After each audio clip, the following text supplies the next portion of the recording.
smudge or something on here if someone would like to. Just use the wax of the candle. Just draw something on there. Thank you. And while that's happening, I'll just kind of explain what's going on. I'm going to be working with like acids and bases today. I don't know if you guys know. Acids are kind of like citrus fruits, limes, lemons, stuff like that. Bases are kind of like cleaning products that you might use at home. And so yeah, my experiment will have to do with that once you're done with that activity stuff. Okay, thank you.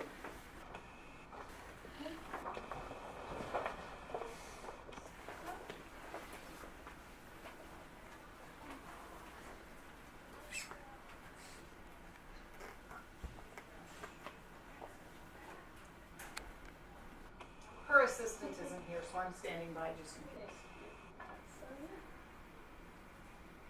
And now I will use this magic spray on it, and this paper will indicate a change when it comes in contact with an acid or a base.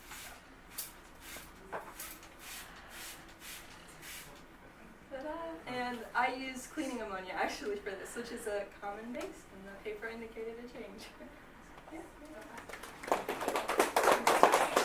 Hi guys, my name's Morgan. This is Parker. Parker, and our experiment today is potassium permanganate and glycerin. So this is the potassium permanganate. This is like the crystal, what we get out of like the bottle here. So you can see it's a little bigger, and then this is the crushed up version of that. So we're actually going to use the crushed up version of this and then pile it here into a Syracuse wash glass. Do you guys know why we crushed it up? Anybody? Okay, so when we crushed it up, we increased the surface area of the chemical, so more of it will react. And then this is the glycerin, and it has a pretty high viscosity, so it's not very liquidy. It's more thick and syrupy, kind of like corn syrup. And for this reaction, we make a little pile of it, then you put a little indentation into it. So the glycerin can just sit in there. Then What do you guys think will happen when we put them together? I like that you're all being careful of each other, but come over here. You're not going to see things standing all the way back there. Come over so you can still see in the corner. Come on up, like each other a little bit more. What do you guys think will happen? You're too far out. Go over on that end. It expands? That's on that side. Go by. Anybody else? Wave your hand. So they can find you and come stand by you. You can't see where it's far away. Okay, can everybody see? Okay, go ahead.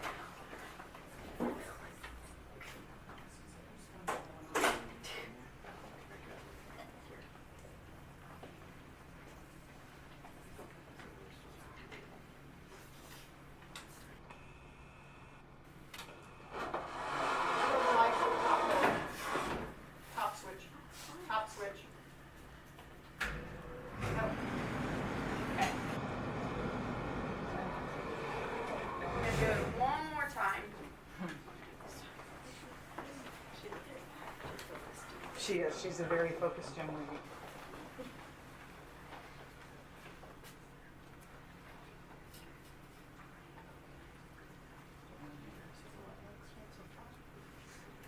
Did you get it out? Did you get a hard chunk out of it? Set it off to the side. No fingers.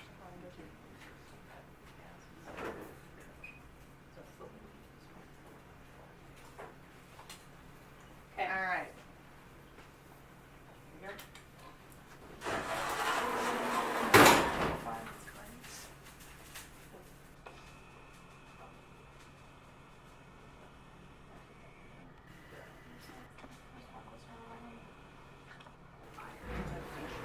So what do you guys think happened there? Like what things do you think are similar to that? Like in the real world? Fireworks. Yeah, that's right. Good job. So it reacted so quickly. The reason why it reacted so quickly was because we crushed it up and increased the surface area of it instead of leaving it in the crystal form. So thank you guys.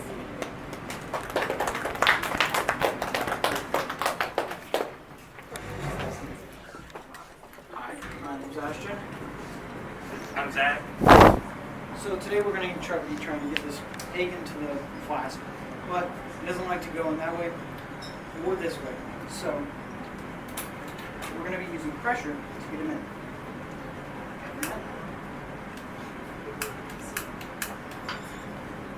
Come on.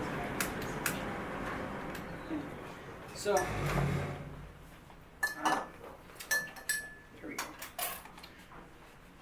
So, the way that works is the air molecules are getting used up, causing more pressure to be on the outside and less pressure on the inside, and it gets sucked right in. And so we can get it out. We're going to get it out by getting it in the right orientation and then adding more molecules to the inside so we'll force it back out. Oh. Yep. And that's pretty much it. It's just using the pressure to get it out.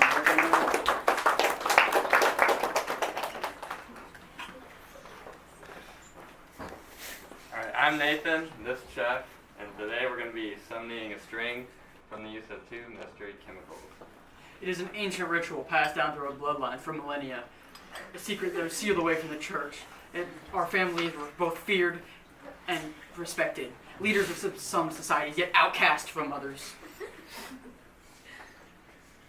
The first mixture is a combination of sacred water and the light of the moon. The second, a tonic produced of the morning sapling's dew and the sins of man.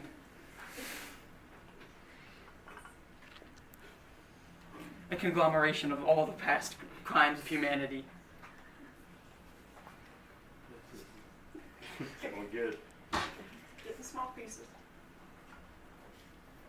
As it mixes together, some may not want to witness it. So, those of you weak of heart, faint of heart, cover your eyes.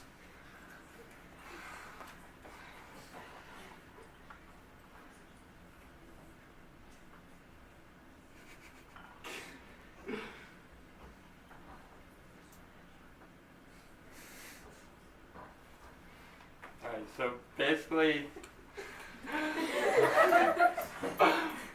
don't know why.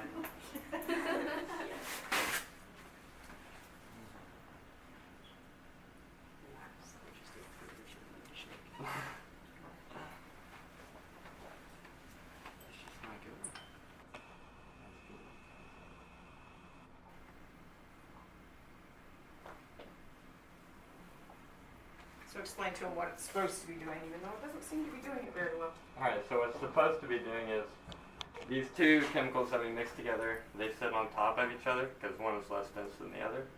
And they will create a film in between each other. And you will pull up the film and it will continue making the film as you're pulling it up and producing a long strand of string. Does that string have a name? It's called nylon. It's used in parachutes and likewise things for. It's really strong, like fiber polymer, but we're not the best at producing it. Thank you for your time. Hope you all do chemistry when you're in high school. Sometimes it works, sometimes it doesn't. I'm Caitlin and this is Parker, and we are going to light this dollar bill on fire. Parker, please take your parafilm off.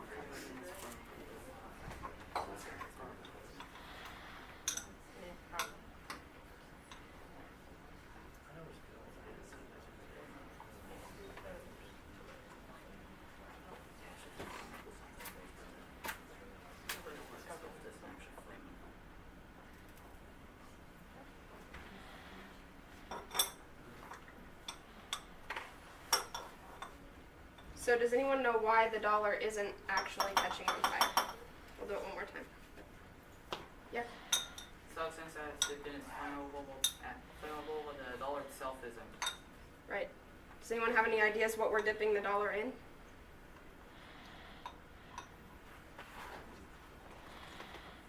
So I have a question for you, young man. Paper won't burn? My dollar bill is made out of pure paper. So would it usually burn? It's made out of paper, yes, but no. So we're dipping the dollar bill in isopropyl alcohol, So the alcohol is burning off of the dollar bill before the flame reaches the dollar bill.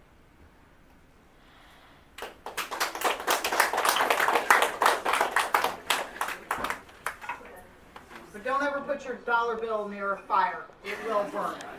That's how they destroy the money at the mint. Okay, hi. We have a voice-activated reaction here for you guys today, and I don't know if you have ever put like celery in water and then have the celery kind of dip in the water, but you can't really see it because water is transparent. But sometimes you can add like food coloring to the water, so that way whenever the celery takes it in, you have like an indication of where the water is now that it's colored. And our experiment kind of uses an indicator too, so Right, it's actually called an indicator, and it will indicate if something's more acidic or if something's more basic. So this is, magic. So once you ask it a question, if the answer is yellow, yes, it will be yellow. If it's no, it will stay this color. So if anyone want to ask a question, it'll tell your future. It's pretty cool. just bring it to somebody. Ms. Robinson? Come ask it a question. Yes. Yeah. Just a simple yes no question. Well, you Do you have a question for it? Yeah. Yeah, come ask it a question.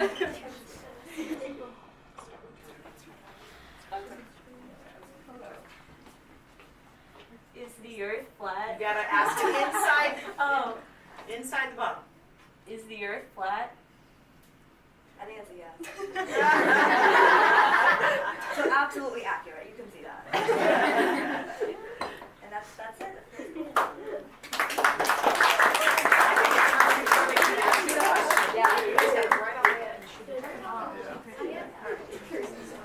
Alright guys, so I'm Hannah. Sorry, over here. Thanks guys. Okay, I'm Hannah, this is Andrew. And here we just have some basic powdered sugar. And then you have... So right here we have some really strong acid, and what we're going to do is we're going to pour it in the powdered sugar. And so powdered sugar is a carbohydrate, and what we're doing with this acid is we're dehydrating the carbohydrate.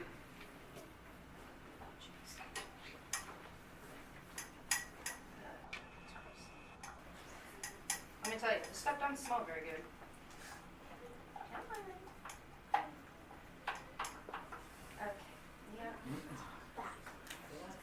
That is really, really, really hot. So Yeah, so right now we're going to have to leave it here because we cannot touch the glass because it's really hot because it's an exothermic reaction.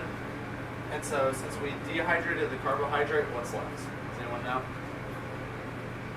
Does anyone know what this just black stuff is? yep, you said it. What did you say? Yep. Yeah, it's just carbon. Very good. Very, very special. That's all we got.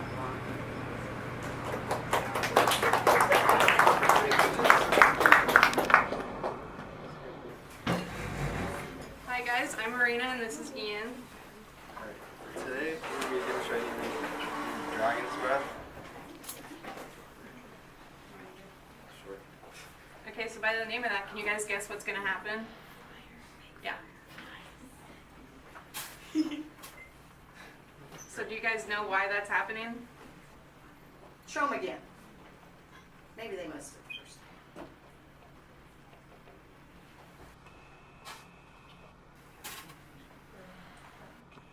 Like we said, these are crushed up dragon scales, so we had to crush them up so that they're really, really fine to make them flammable. Really fine powders, since they're so fine, they're really flammable, so they happen.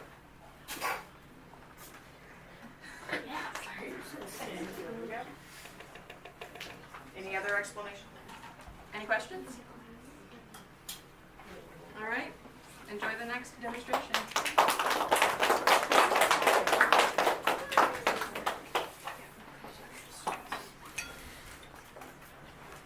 Alright, hi, I'm Jalen. I'm Morgan. So today we have two different solutions. This one is distilled water, and this is like a sucrose and water solution. So sucrose, does anybody know what that is? Sugar. Yeah. So it's just a 50-50 ratio between Does water someone and want to sugar. get the lights real quick? And you're going to want to look up here on the wall. So we're seeing what the effect of light has on it. And what I have in my hand is a polarizing filter, and when it's in the correct orientation, it lets light through. but when it's in the wrong one, no light can come through. Does anybody know what a polarizing filter is, like what it looks like in the real world? I guarantee all of you have this at home. In your car, when you're playing ball. Sunglasses, that's right, good job. And then here's what it looks like with the sucrose. So notice how it's changing color? So which one's the sucrose? These are both sucrose. The difference is that this one has a lot more more solution in it. So if I pour more solution into this one, you can see that it changes more colors. developed than the other one. So the reason why that the light passes through the sucrose solution instead of the water one is because the molecules are a lot bigger. So when the light hits the bigger molecules, it reflects off of it. So you can see different colors, but with the just distilled water, the molecules are so small that the light just doesn't pass through and doesn't reflect. Yep. So.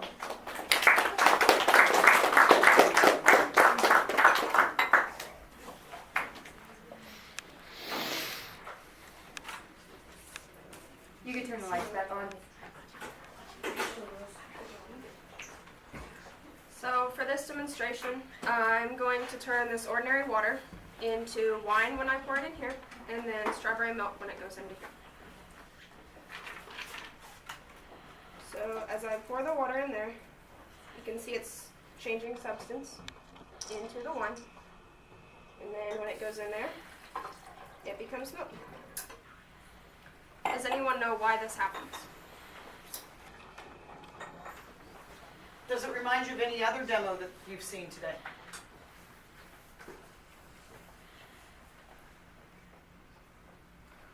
So my original bottle was more than just water, and I had a pH indicator in here, so whenever it got dumped into the wine glass, it changed color.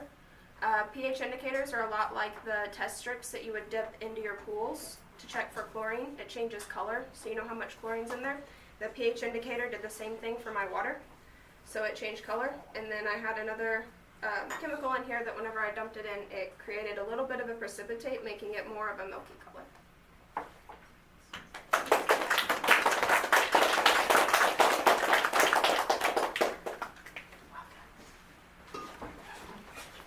Alright, I'm Marina, this is Hannah, and today we're going to be making underwater fireworks for you today. Can everyone see this big test tube in here? If not, you can scoot around. Scoot that way.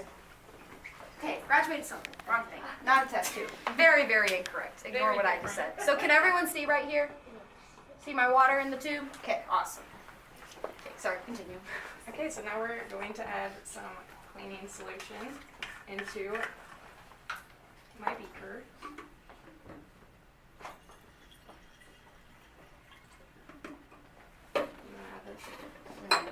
This kind of upset some people over the weekend, made them cry, so I just kind of collected their tears, you know. Great little thing here. You're going to put a stopper in it, swirl it around just a little bit. Put that thing in there. Now I'm going to add some rocks into the water. Hannah, come on, move back toward me. Toward you? Okay. Oh, I can't reach anymore. Oh, do you have to shake? Yeah. Alright. Give this thing a good little swirl. Come on, buddy. Can everyone see my bright little flashes of light? Mm-hmm. Marina, the top switch turns your light off in the... Top switch. There. See? Can anyone tell me what's happening here? Anyone have any kind of idea at all? So normally underwater, you wouldn't be able to have fire. Does anyone know why in this case we can? Alright, I'm gonna turn my light back on. Anyone? Can everyone see how this is discolored? This isn't like a clear gas or a colorless gas. So this colored gas means that it is like extremely volatile and poisonous. And what it's doing is going down this tube and reacting with the bubbles from the rocks in the water. and the air pockets are creating bright flashes of light, and that's what causes your underwater fireworks. Yes,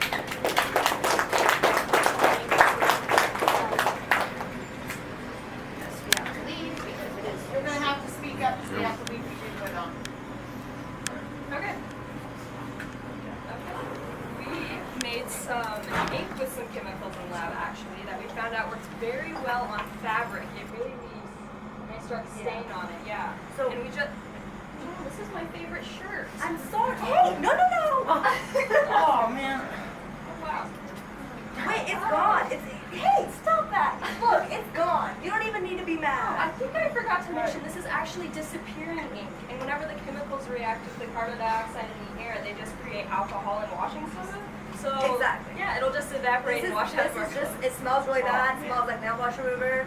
I'm gonna stink for the rest of the day, but that's fine. Because when I go home and I wash my shirt, which I got yesterday, by the way, this is actually brand new, it'll just be washed. It'll wash right out and smell fine.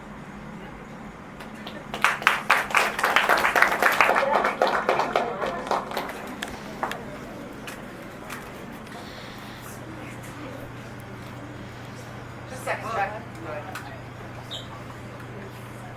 So they wanted to get your teacher involved in it, but they missed.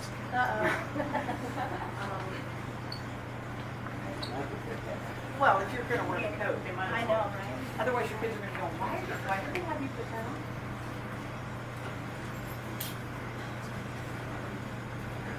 Yeah. Hello, I'm Chuck, and this is my good buddy Ashton. We're here today to do a clock reaction, which is take it away. Super simple. All we do is just mix solution B and solution A, and we just wait a couple seconds. Takes a minute, but A minute? A full minute? it takes like a hot second. It takes a little while for it to actually happen. Can you predict it? Can you tell me when? Yeah. When? When? You missed it. Oh! Missed it just by hair. It started going. Well, the way this works is you have 3 equations, and the first 2, they go in a circle and they keep repeating until you run out of your like first products. Then it goes straight into the third and makes a nice dark purple color. And that's pretty much it.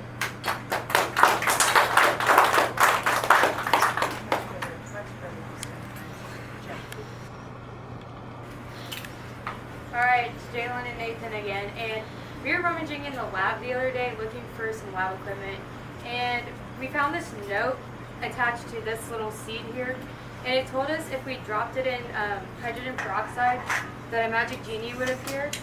So, and it also says when he appears, you're supposed to make a wish.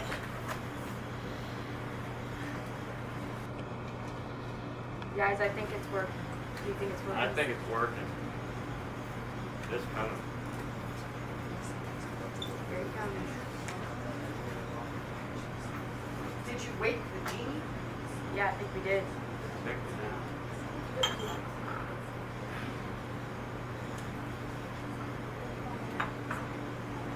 There it goes.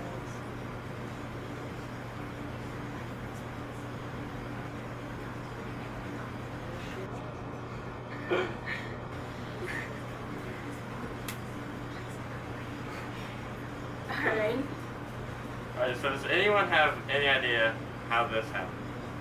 Why did smoke just start randomly coming up? When we dropped in our little seed. No guesses? So basically, hydrogen peroxide will decompose like spontaneously, so it just does it on its own. It will become water vapor. That's what you saw coming out of the top was water vapor. And what we did was we just added a catalyst, which is something used to speed up the reaction. So we added it in and it did it instantly. And this is very hot, so we can't touch it right now. If you would come in, if you could feel it, it's very hot.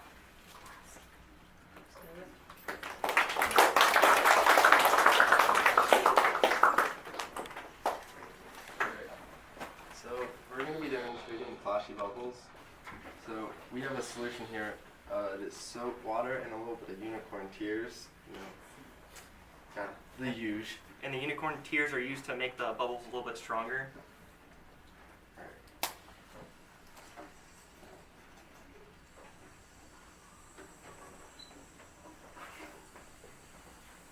also makes it a little bit bumpier. So.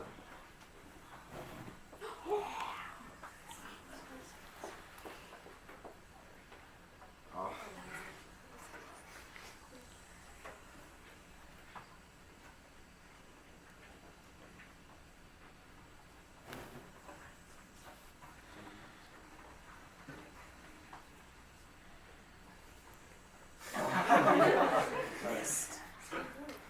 So do you guys have any idea why the bubbles rise like that and then catch fire whenever the flame is added towards it? Well, the bubbles are filled with methane gas, which is lighter than air, so that makes it want to rise over the air. And then whenever the flame is added towards it, it's very flammable, so it just catches and then bursts into kind of like every direction around it. The bubbles pop kind of like how like whenever a normal bubble pops, when the atmospheric pressure around it like changes, causing it to just kind of explode, like, but not like with fire. So yeah.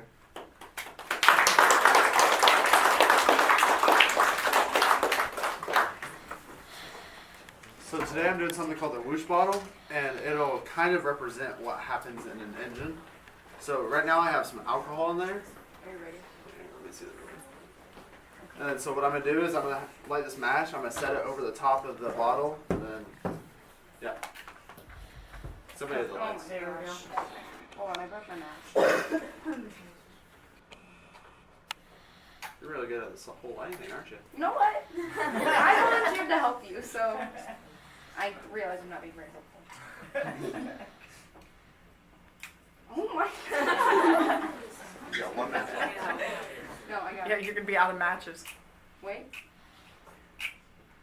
This just I'm so excited right now because I promise this is really cool. I just can't light a match. Okay.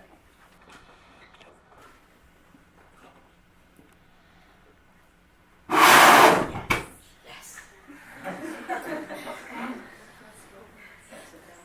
Is it done dancing? Yes.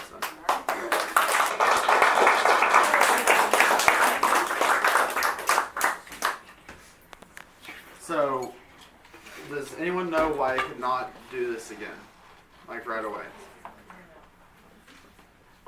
Because this is a combustion reaction, and so right now there's not very much oxygen in here. There's just a bunch of CO2, and so for something to burn, it needs oxygen. So if I were to try to do it again, it would not burn because there's only carbon dioxide in there. So I might be able to get some smoke out.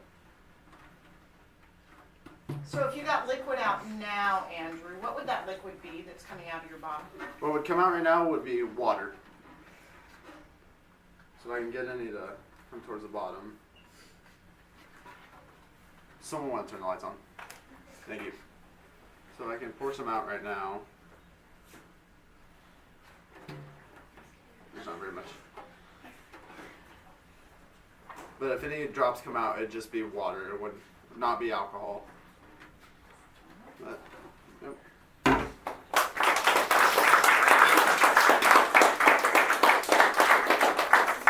So that concludes all of their demo. You don't need me on camera. That concludes all of their demos. Do you have any